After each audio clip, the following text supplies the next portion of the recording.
وننزل من القرآن ما هو شفاء ورحمة للمؤمنين ولا يزيد الظالمين إلا خسارا۔ بسم اللہ الرحمن الرحیم۔ السلام علیکم میرے دوستو، قرآن سے علاج شیخ ابو محمد کے ساتھ۔ آج شیخ ابو محمد صاحب سے ہم پوچھتے ہیں کہ جنات کی خوراک کیا ہے اور کیا چیزیں ہیں جن سے جنات کھانے کے بعد زیادہ طاقتور ہوتے ہیں۔ جی شیخ ابو محمد صاحب، اس کے بارے میں بتائیے۔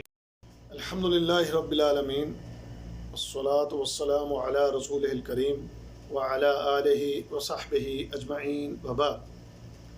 جنات کن چیزوں سے یا کس چیز سے وہ طاقت حاصل کرتے ہیں کہ جس کی وجہ سے وہ بعض اوقات بڑی پاور میں آ جاتے ہیں اور لوگ ان کے سامنے کمزور ہو جاتے ہیں۔ جنات کی خوراک، جیسے نبی کریم صلی اللہ علیہ وسلم نے ہمیں بتایا ہے کہ یہ جو ہڈیاں ہیں، یہ ہڈی جنات کی خوراک ہے اور اس کے ذریعے ان کے جسم کو توانائی ملتی ہے، اور اس ہڈی کے اوپر اللہ تعالیٰ گوشت چڑھا کے جنات کے لیے خوراک پیدا کر دیتا ہے، اور اللہ اس چیز پر قادر ہے۔ لیکن بعض جنات جو ہیں وہ کچھ اور چیزوں سے بھی طاقت اور قوت حاصل کرتے ہیں۔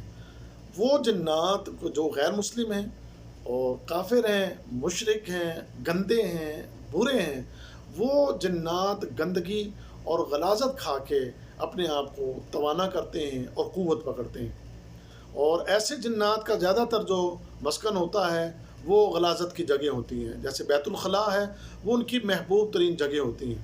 ایسی جگہیں جہاں پر گندگی پڑی ہو وہ ان کی محبوب ترین جگہ ہوتی ہیں۔ ایسی جگہوں سے وہ خوراک کیسے حاصل کرتے ہیں؟ وہ وہاں پر گندگی کھا کر اور وہ جو گند ہے اور جو غلاظت ہے وہ اس کو کھا کر اپنے آپ کو مضبوط کرنے کی کوشش کرتے ہیں۔ اور اسی طریقے سے جنات جو ہیں وہ بعض انسان کے غلط اعمال کو جو ہے استعمال کر کے بھی طاقت حاصل کرتے ہیں۔ وہ کیسے؟ ایک جادوگر جب اپنی کسی محرم خاتون کے ساتھ، جیسے بیٹی ہو، بہن ہو، ماں ہو، اس کے ساتھ کوئی غیر اخلاقی حرکت کرتا ہے تو یہ چیزیں بھی جنات کو طاقت دیتی ہیں۔ اور ایسے ہی جب انسان گھروں کے اندر موسیقیاں چلاتے ہیں، رب کعبہ کی قسم کھا کے کہہ رہا ہوں کہ ایک جن نے خود کہا، کہنے لگا کہ آپ لوگوں کی موسیقیاں ہمارے اندر قوت پیدا کرتی ہیں، ہمارے اندر جو ہے ہماری صلاحیت جو ہے اس میں بہتری آتی ہے جب آپ لوگ میوزک چلاتے ہیں، ہم اس کو سنتے ہیں، اور ہمارے اوپر ایک جو ہے نا ایک ہمارے اندر جو ہے کرنٹ پیدا ہوتا ہے، ایک زبردست حرکت پیدا ہوتی ہے اور ہماری قوت بڑھ جاتی ہے۔ یہ آپ کی موسیقیاں، یہ گندگیاں، یہ غلاظتیں اور انسانوں کی بعض بڑی بڑی حماقتیں، یہ جنات کو طاقت دیتی ہیں، قوت دیتی ہیں، اور یہی چیزیں انسان کو کمزور کر دیتی ہیں۔ نتیجہ کیا نکلتا ہے؟ جنات پاور میں آ جاتے ہیں اور انسان ان کے سامنے کمزور ہوتا ہے۔ خاص کر وہ انسان جو عبادات میں، نمازوں میں، قرآن میں، ذکر اذکار میں پیچھے ہو تو وہ پھر ان کے سامنے انتہائی حقیر ہو جاتا ہے، اور یہ پاور میں اور طاقت میں آ کے انسانوں کے اوپر چڑھ دوڑتے ہیں اور انسانوں کے لیے بڑے مسائل پیدا کرتے ہیں۔